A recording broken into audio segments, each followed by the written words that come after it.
Now starting. All attendees are in listen-only mode.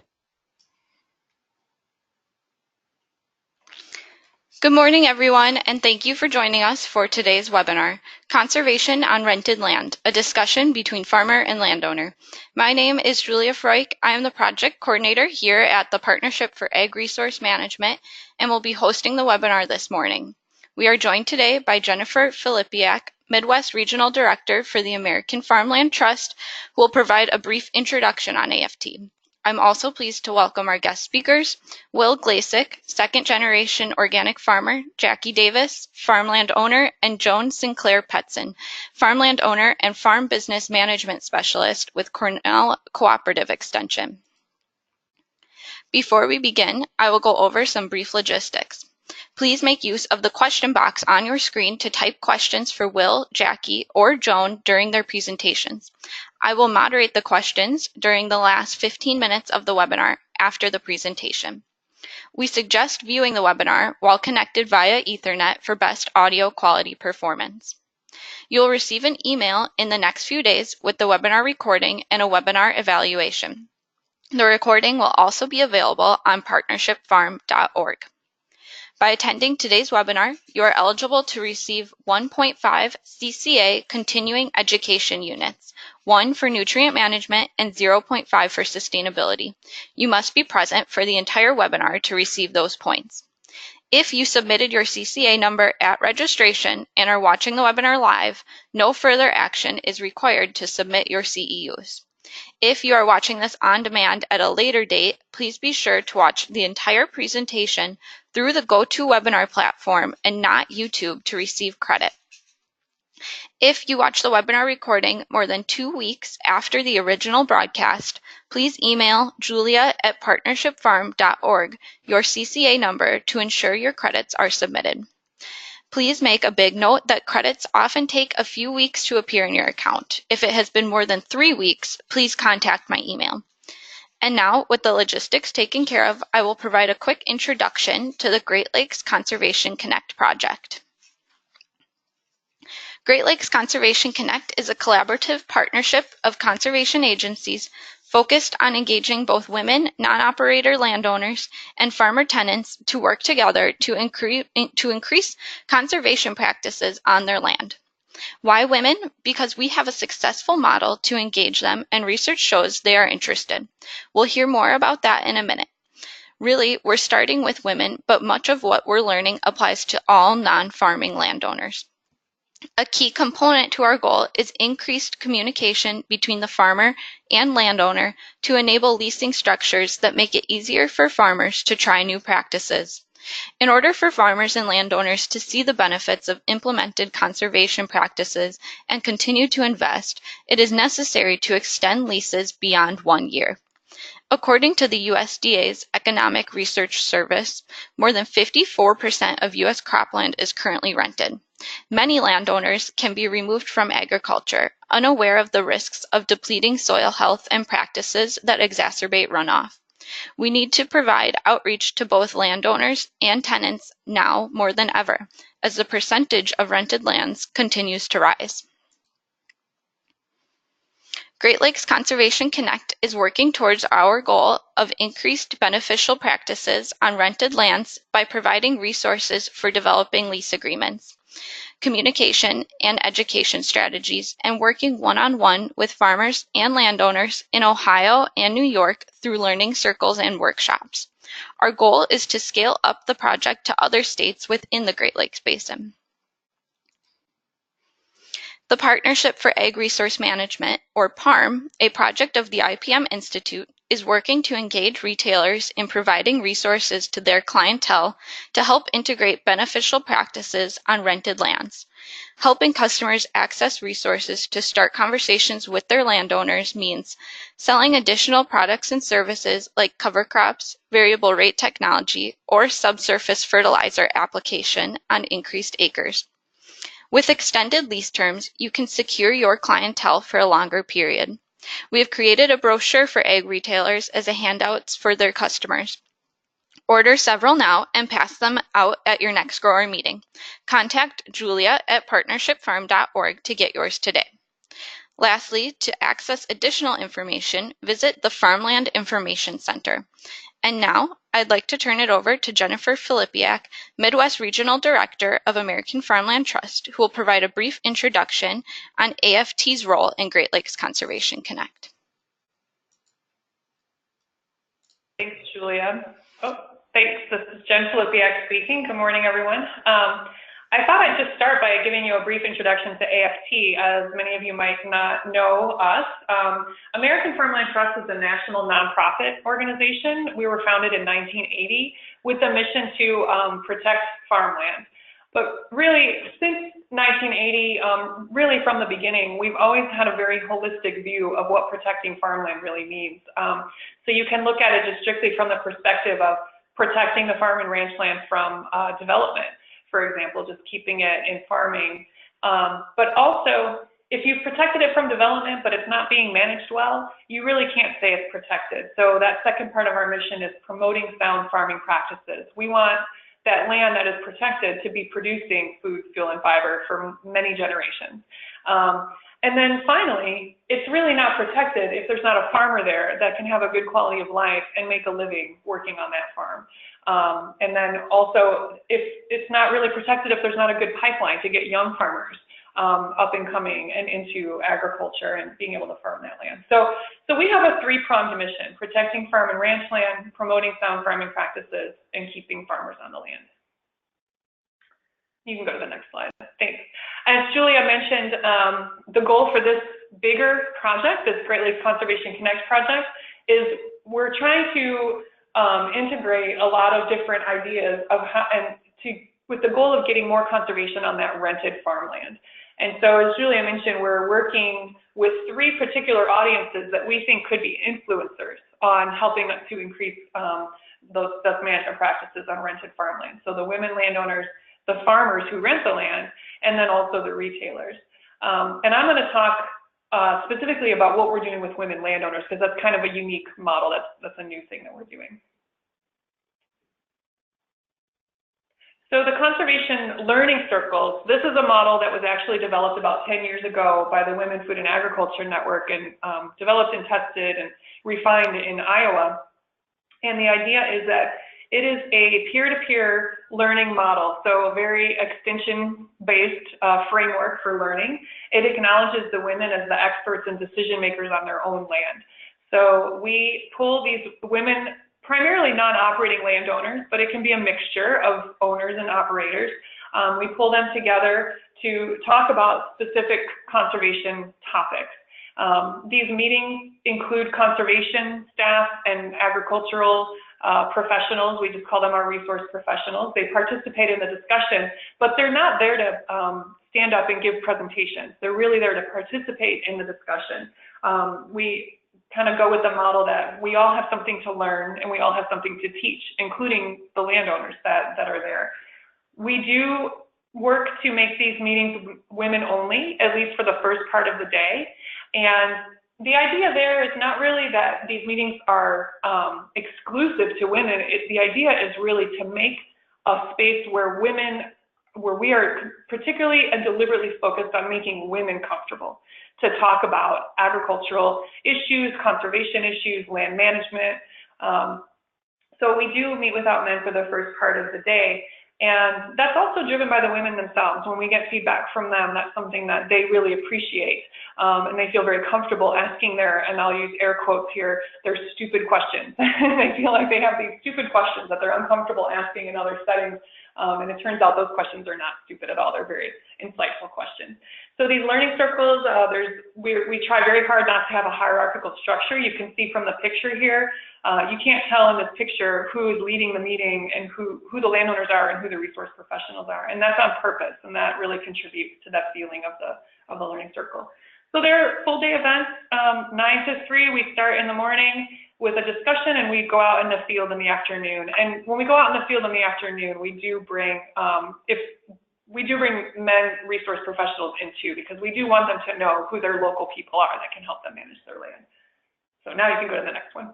I've been doing these learning circles for about 5 years now, And I've talked with over 500 women landowners from 6 different states. The far majority of the work I've done has been in Illinois and Indiana. And my impression, just from talking to all these women, is that they really want this information. They're very hungry for the knowledge to learn more about their land, to learn more about the newer farming practices and just the ideas behind those practices, but they're not sure how to get that information. They're very, very interested in the detail and the technical side of agriculture. So I always tell people, like, you don't need to dumb anything down. Like, they get it. You just need to use plain language, just like all of us. You know, if we use the jargon of our fields, you know, not everyone's going to understand that jargon. They very much consider their farmers, when they have tenant farmers, to be the experts. They rely on those farmers. They're the farmers. You know, they know how to farm this land, and so they rely on them to make good decisions, and they look at them as an information source. Family harmony is really important. Community harmony is really important. And I'd also add too, you know, non-operating landowner is not equivalent to absentee landowner. Many of these non-operating landowners are still in their communities. They often are still living on their farm, so they're part of the community. They want to talk to their farmer more, but they don't want to burden their farmer either, because they know their farmer is very busy. I hear this, all the chemicals, but this isn't necessarily a desire to not use chemicals. It's more just a desire to understand. It seems like there's more chemicals being used, and they want to understand why and what the purpose is, and they are interested, and, you know, maybe we could dial it back. And I definitely get women landowners coming to my meetings that are interested in transitioning to organic. And then the idea of leasing, that you can change your lease for the benefit of both you and your farmer. And then just this idea of the love of the land that really comes across. Even if their land is not even in the same state where they live, they still feel very much a strong responsibility to it. It's often land that they've inherited. It's been in the family for a long time. So this is all good news for farmers. You know, if you want to change practices, if you want to try something new, but maybe you need your landowner to take a little bit of risk to help you, they might be quite receptive. So it starts with that conversation. So next slide, please, Julia.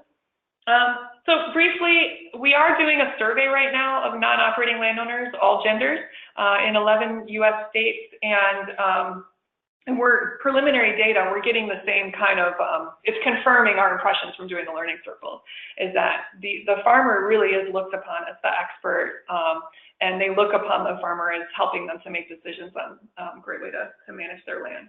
And then I'll just also mention there's still a lot of crop share leases out there, especially in Illinois and Indiana. Still lots of verbal lease agreements. Nationally, the majority of leases are annual term, but these are often long-term relationships. So it's an annual lease that's renewing year after year. On average in the Midwest, it's about 16 years on average. So I'll stop there, Julia. Thank you. All right. Thank you, Jen. Before we begin the presentations, I have a few brief PARM announcements. Our regular PARM webinar series continues in June, topic and date to be determined. Please note that we take into consideration your suggestions for webinar topics, so be sure to fill out our evaluation form after the webinar. We also invite you to follow us on Facebook and Twitter for PARM updates and industry news. Now we'll get the presentation started with Will Glazik, organic farmer, and Jaci Davis, farmland owner.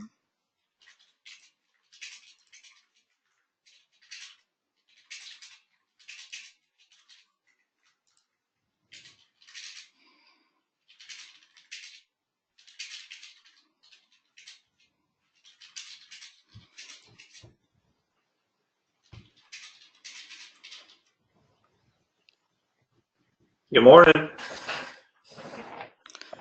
All right, looks good, Will. Go ahead.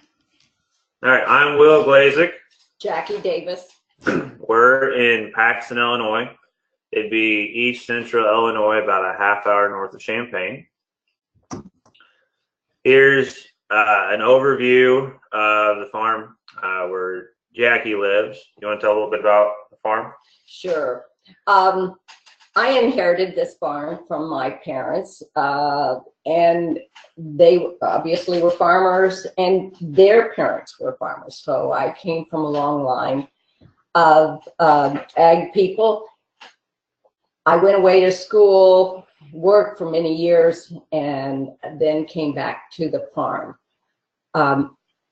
as I evolved in my thinking about farming and so forth, I really did want to take this land out of conventional farming and into soil rejuvenation. And that's where I decided that if there was any way possible, I'd like to do organic, and on top of that, no-till. So when I met up with Will and I gave him that challenge, he took it on. And it was quite a challenge. But we've had a lot of fun. I've learned a lot about farming, even though I thought I knew quite a bit. It's an unbelievable science and art. And that's where Will comes in. Yeah, I grew up on a certified organic farm, and we use a lot of tillage, but also a lot of cover crops and longer rotations. And I bumped into Jaci at a cover crop expo. Actually, I think Jen was there.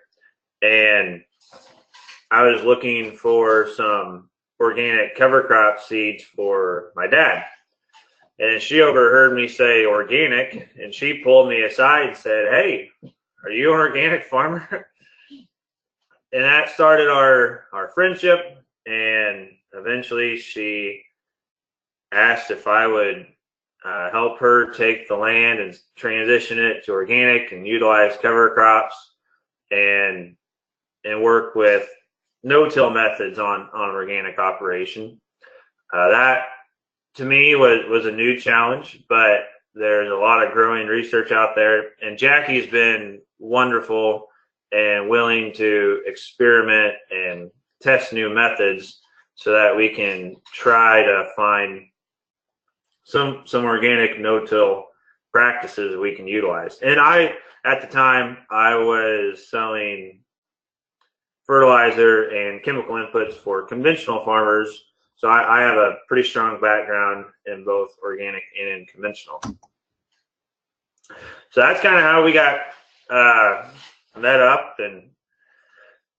And like Jen was saying, we're one of those verbal only handshake sharecrop agreements. We don't have anything written down, but we do have a really good working relationship. In my background, the way my parents, and they rented land before they were able to buy this piece of land, and my brother and I, neither of us remember there ever being a signed lease. It was always a handshake, and it was pretty close working with each other, the landowner and my dad, the farmer. So when it came time to talk to Will about our arrangement in farming, this is the way I wanted to do it, and he didn't argue with me. So I have all the infrastructure for a farm as far as storage, both for implements and grain. And there's even a possibility in the future to have livestock. We just haven't quite gotten that far. We want to have a much better established rotation and operation before we get into cattle, because as I know, they're 24/7, and with grain farming, you aren't at it 24/7. So anyway, this is where we are right now. This will be our second year of certification, and I find it very satisfying to know that at least in my heart of hearts, I know I'm doing the best for the land by rejuvenating the soil and not using the chemicals and so forth. So a little bit about our partnership. We call this just a 50-50 sharecrop. But like I said, Jaci and I have a really great working relationship. I talk to her, I think, at least every day, and I probably see her a couple times a week. I stop by. At least. And so So if there's ever any questions, we have a, I feel comfortable asking her if there needs to be some kind of change. And I think, do you feel comfortable asking me? Oh, yes. Well, here's the deal. He'll come in and he'll say, hey, Jack, what do you think of this? And yeah, that sounds okay to me, because to me, you have to be flexible. And if you've got a 4 to 5 year rotation, if you've got different kinds of crops that you can cash in on, you can take advantage of different weather problems like we're having right now with a late spring. And if you're tied into just the monoculture of beans and corn, it gets pretty serious. So I feel like we've got a good deal going here. And so we try to split costs when it comes to inputs, but I take care of all the machinery and she takes care of all the infrastructure. We're also working on putting in some permanent buffer strips around the farm and windbreaks that'll help the farm. So we're going to put in some hybrid poplars, some conifers, and then some oaks. As well as we're looking at long-term crops like chestnuts and aronia berries. That'll take a little while before they start producing, but that's still a marketable crop and helps with diversification on the farm. And along those lines, we have started to put in some pollinator habitat. Will's folks have experience with bees, and I would like to eventually have some honeybees. And again, like Will said, as much diversification as we can get. And I've seen already with the cover crops that we have a lot more pheasants, and there's been some other birds that have stuck around. So when they've got a place to live and make a living, they'll move in. So I'm excited about that. So yeah, this just kind of goes back to what we were talking about before. And all the inputs. So since we're organic, our inputs are a little bit different. Rather than buying fertilizer and chemicals, we buy manure and cover crops. We try to plant a lot of seeds.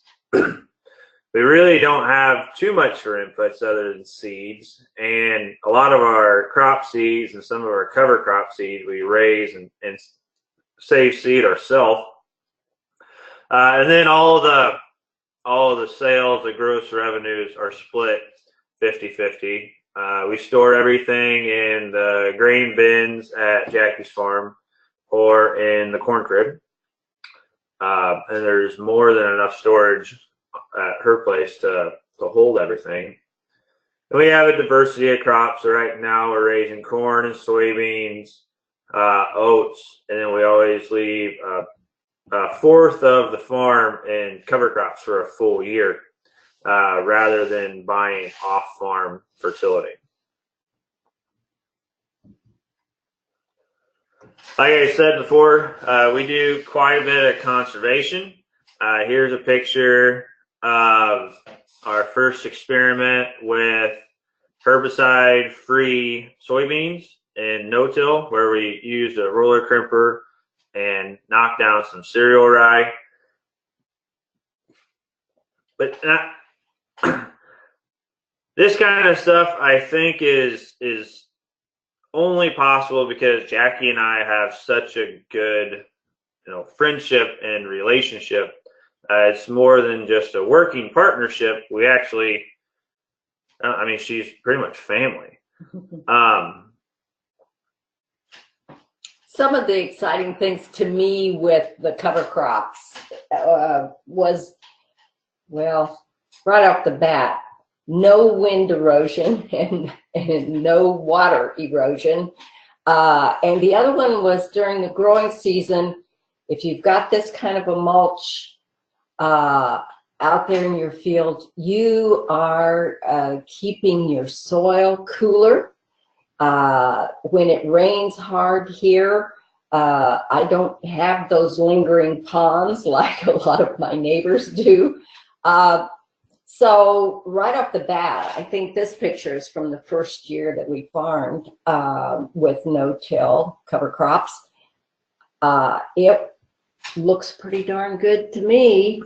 So, and again, this goes back into the conservation. I'm looking at the whole ecosystem, the soil, the plants, the diversification of plants, the diversification of the insects, because there's a lot of beneficial insects out there, which then, of course, brings on the different birds and the other microbes that live in the soil. It all goes together. You have to build the whole thing together.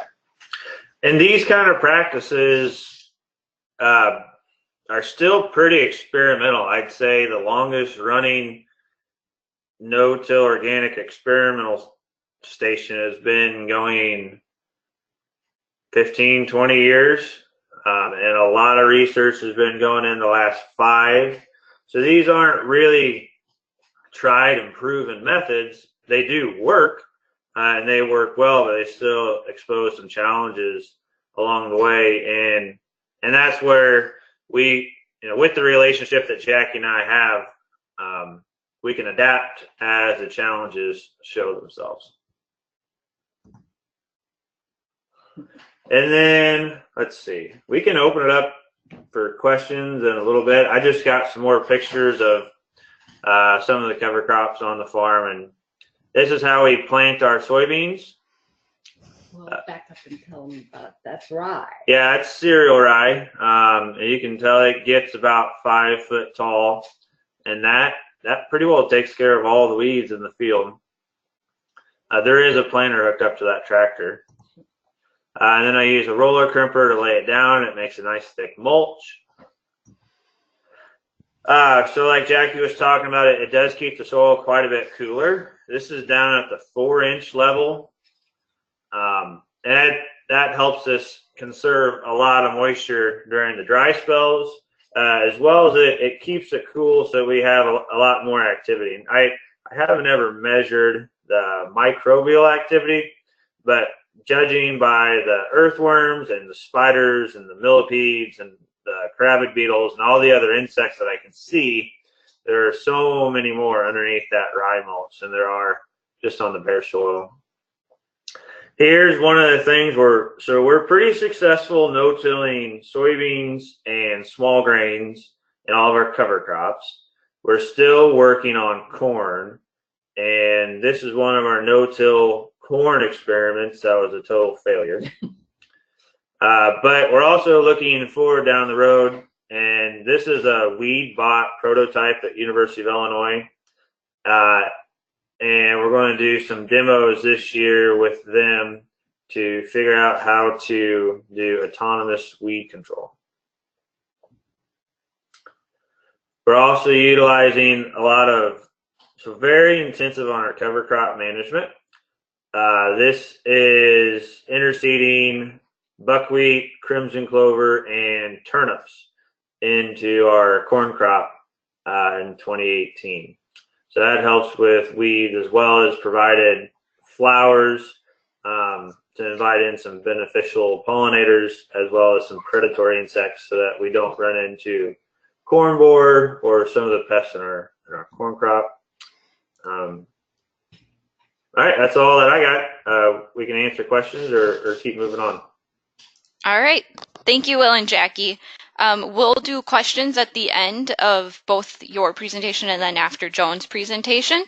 So now we will switch the presentation over to Joan Sinclair Petzen, Farmland owner and farm business management specialist with Cornell Cooperative Extension. Okay.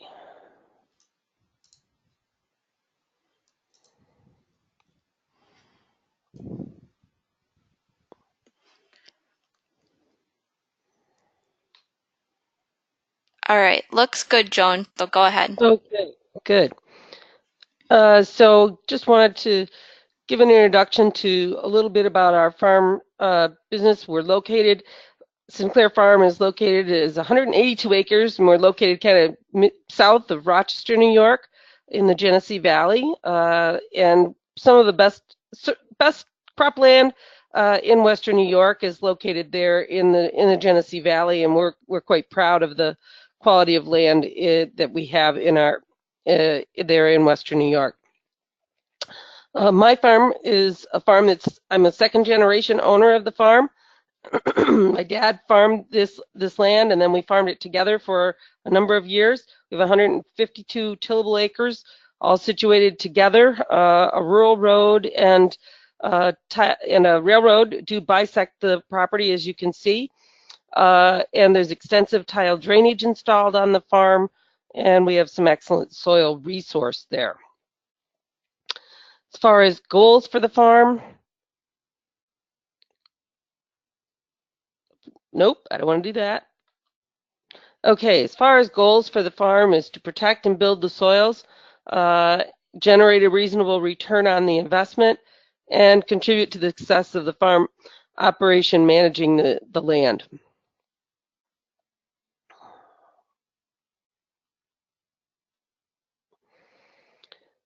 In order to protect and build the soils, we do have a written lease, and that lease is, and one of the reasons that we do have a written lease here in Western New York is that there is an incentive to landowners in New York State to rent their land to a farm operator, but in that incentive is a decrease in our real property tax through agricultural assessment, but it requires that we have a 5-year lease in place to receive that tax benefit. So the lease requires that. So on my lease, one of the things I require is that the farm operator have a comprehensive nutrient management plan or a conservation plan for the farm. This helps me to know that they're utilizing the nutrients to the best advantage. Also encourage them to use a rotation, including a hay crop. The soils are best suited to that dairy type rotation. We welcome manure. Many landowners in the area prefer not to have manure put onto their ground. I welcome manure put on the ground at my place because that is part of helping keep the nutrients up in the soil and also encourage the use of cover crops. One of the things that we have to think about as a landowner is that I do need to generate a reasonable return on investment, and I have to keep in mind that this is a business venture and not let my heart rule my head, because that can happen if you start get too because of the attachment I have to the land. It is easy to start letting things go, not approaching this as a business relationship, and that is I think important to being able to have a successful relationship in the long run. There's value in having a long-term tenant. They get to know the land. Their ability to rotate crops to sustain productivity and soil health is important. And communication gets easier and more comfortable with time as you're working with a tenant. It's also important to understand the agricultural economy in your local community and what the availability of land is different, because the availability of land is different everywhere, and know what your land is capable of. One of the things that faced me shortly after my parents passed on and I was managing the land was that a long-term tenant that had our property no longer was going to discontinue farming and retire. So I needed to find a new tenant. And so in doing that, within just a few weeks of that person announcing their intention to retire, I had more than a dozen people approach me interested in renting my land. These were people that I'd known many of them since I was in high school with them or in 4-H with them. Others were children of people in our church community or people that I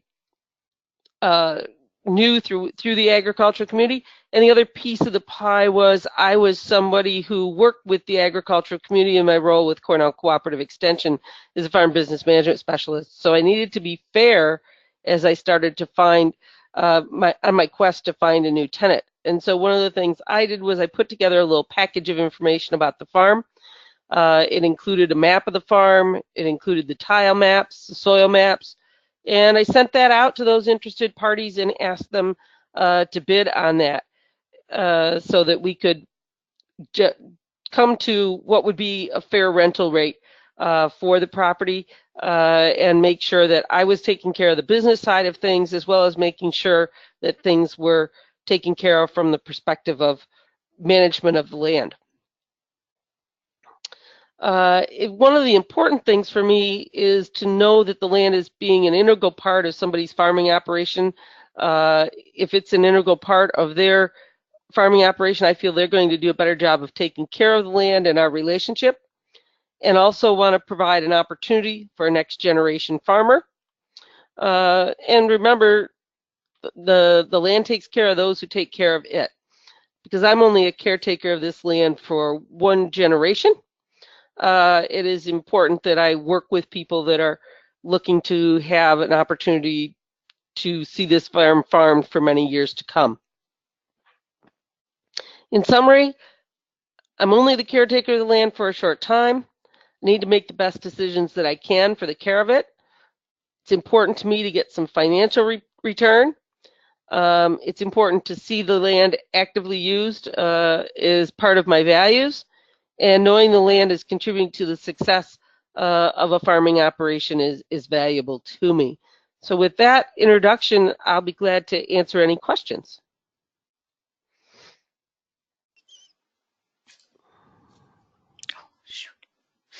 All right. Thank you, Will, Jackie, and Joan for sharing all of this information with us today. We do have some time for Q&A, so attendees, please enter your questions into the question box on your screen.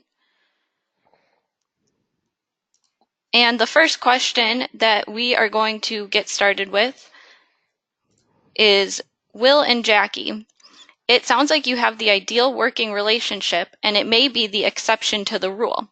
How would you suggest a grower approach his landlord to open this discussion about making improvements on the land where needed? I think you need to make it pretty. I work with Jackie and another woman, and as long as the farm stays pretty, with lots of flowers and cover crops and green, and we're planting trees, and we keep it covered, that keeps them pretty happy. And they let me get away with things like trying no-till corn and other different experiments and raising crops like buckwheat and maybe spelt and other things that I'm interested in. Does that answer the question? I'd just say keep it pretty and keep good conversation. All right, and this next question can go to anybody. As a crop advisor that works at a local farm cooperative, do you think there is a role in helping landlords and growers communicate? I don't want to get between them and become a mediator.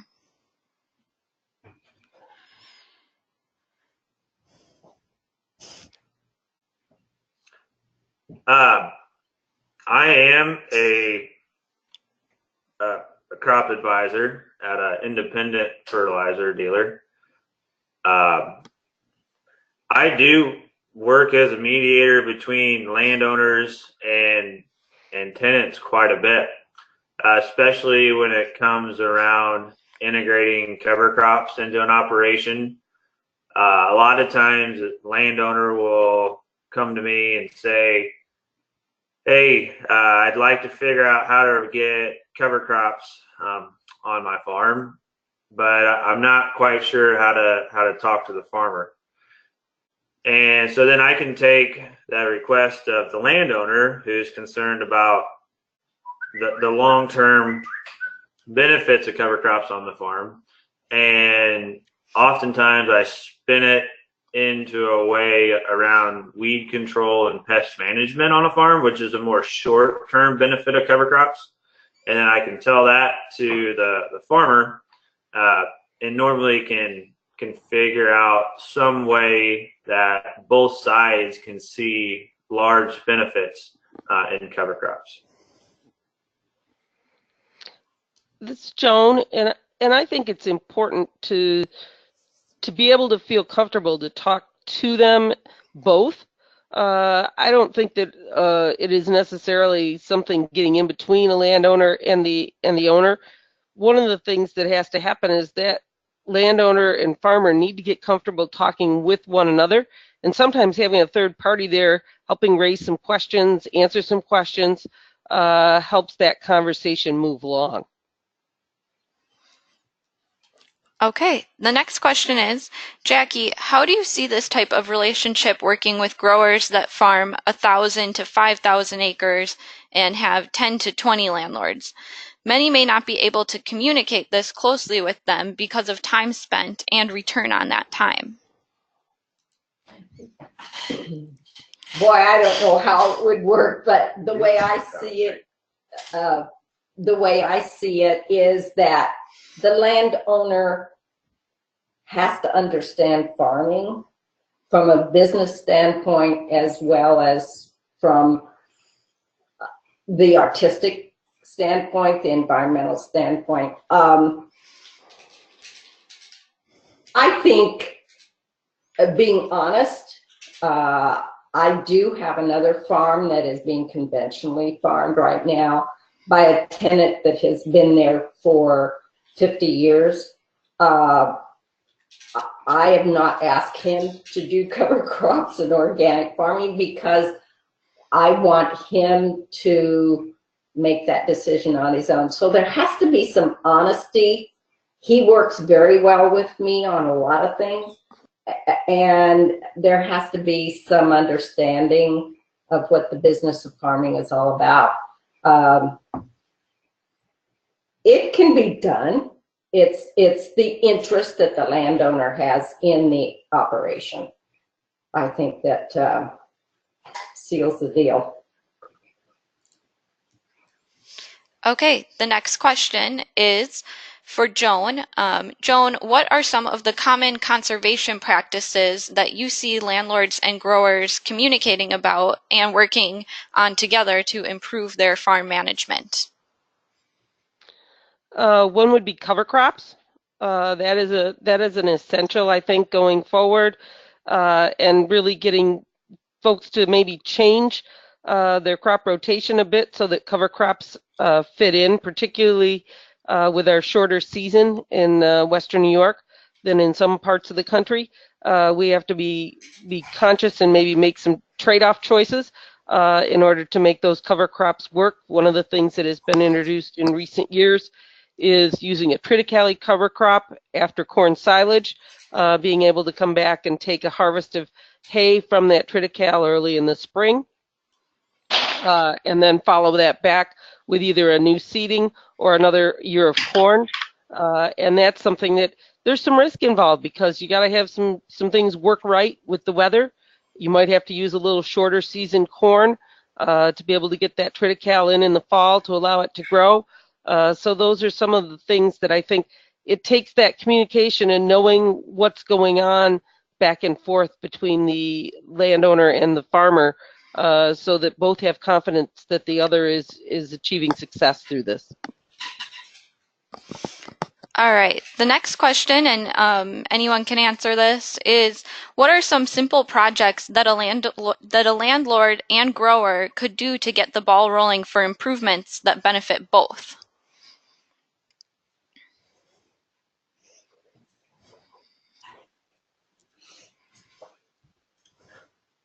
I'd start with some cover crops, and maybe the tenant should set regular meetings or lunch to I don't know, to start to build a relationship with the owner, if it's possible.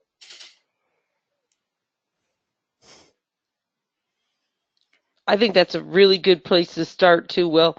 I really value the time that I know that I spend visiting with the people who rent farmland from me, and knowing kind of what's going on with their farming operation as it moves along. That taking the time to communicate in a world where we're all busy is one of the real keys. And so finding some time from both sides to make sure that that's a priority, I think is a first step. Okay. Next question is for Will and Jaci. You mentioned you had troubles getting your cover crops started at first. Could you go into that a little more in depth and how you mediated that?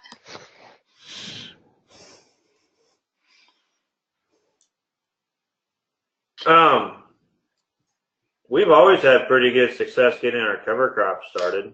Or what was, you had an issue with, you had that failed experiment with no-till in one area? So that was no-till organic corn, where we planted into an existing stand of alfalfa, red clover, and orchard grass. And I mean, that was a 2-year-old stand of perennials where I tried to mow it and no-till in corn, and the corn just couldn't get ahead of the already established perennials. And the orchard grass was the real problem, and that was just a huge nutrient drain on the corn. So we're blessed with some pretty good soil here, but it did about a third of a normal crop. But it was a great learning experience, and Jaci was pretty patient with me. The other thing is yes, the orchard grass, we had been warned that it might be a problem because you could say it's pretty invasive, and it's wonderful for what you want it to do, but to follow it up. And we've spent quite a bit of time and effort in trying to rid those fields of orchard grass, and we won't be using those again. So yeah, you have to get some good advice, or be willing to have some failures with your experience. Okay, along those same lines, and this can go to anyone, what are some challenges that you've experienced with implementing certain conservation practices on your land, and what are some things that the audience could learn from those?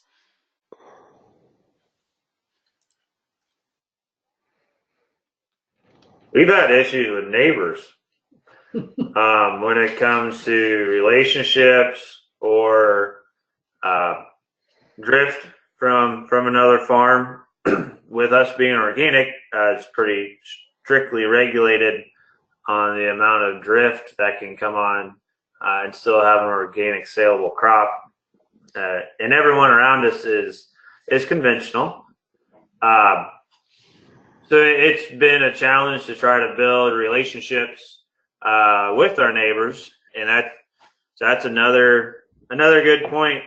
That if you want to use some conservation practices, you need to be in very, very regular contact with the neighbors to let them know what's going on, to let them know that it won't have anything to do with their land, and just ask them to be cautious of wind speeds in time of spraying. Otherwise, it can really set back some of your practices, whether that's trees or non-GMO crops or some cover crops. We did have the experience last year of being a neighbor of mine across the road was spraying fungicide on his corn, and I happened to be home when they were spraying it, aerial spraying, and they turned on their spray before they got over into the other person's field, and we got hit. So that we lost our certification on those 4 acres, and I'm glad it was just 4 acres. But yes, you with organics, you really need to be in tune with your neighbors, and my neighbors were pretty nice about it when I talked to them about it. I mean, even establishing pollinator habitat, the last thing you want to do is build this great habitat for pollinators and other creatures, and then have someone come in and spray a post insecticide. So that would be a trap and kill. So you need to make sure that everyone's aware of what's going on, and how to work together with that. Yeah. Okay, next question is for Joan. Joan, what have you done within your lease agreement to pave the way for conservation practices on your land? Within that agreement, I have requested that the farm share their comprehensive nutrient management plan, as well as their crop rotation, so that I can be assured that they are using a rotation that's going to be, that includes either cover crops or a hay rotation, so that we see that there's good diversity in that rotation. I think those are some of the practices that I'm looking for, and also that they're farming according to a conservation plan.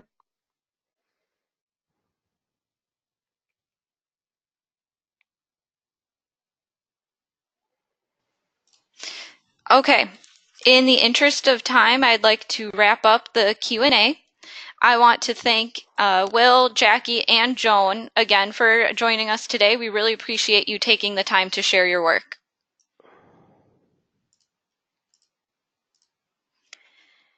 At this time, I'd like to acknowledge our funders and collaborators that made this webinar possible.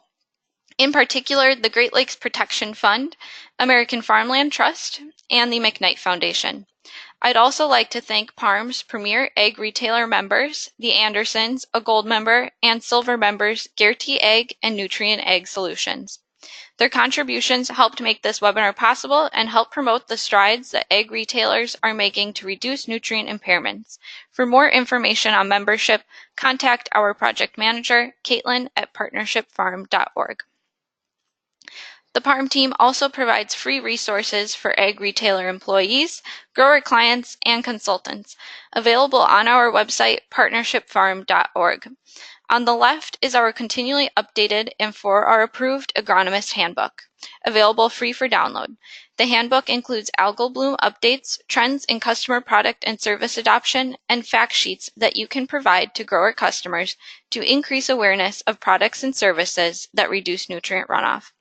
Our phosphorus loss reduction wildcards are on the right, which can be ordered for free on our website as well. These are a great conversation starter with your customers and can also serve as handouts in meetings.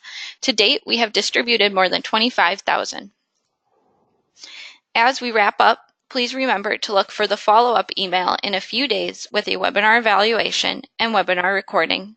If you submitted your CCA number at registration and are viewing this webinar live or the recording within 2 weeks of the original date, your CEUs will be automatically submitted. Only if you are watching the recording more than 2 weeks after the original broadcast date will you need to email julia@partnershipfarm.org your CCA number to ensure your CEUs are submitted. I want to thank you all again for joining us today, and I hope you join us again for our next webinar in June.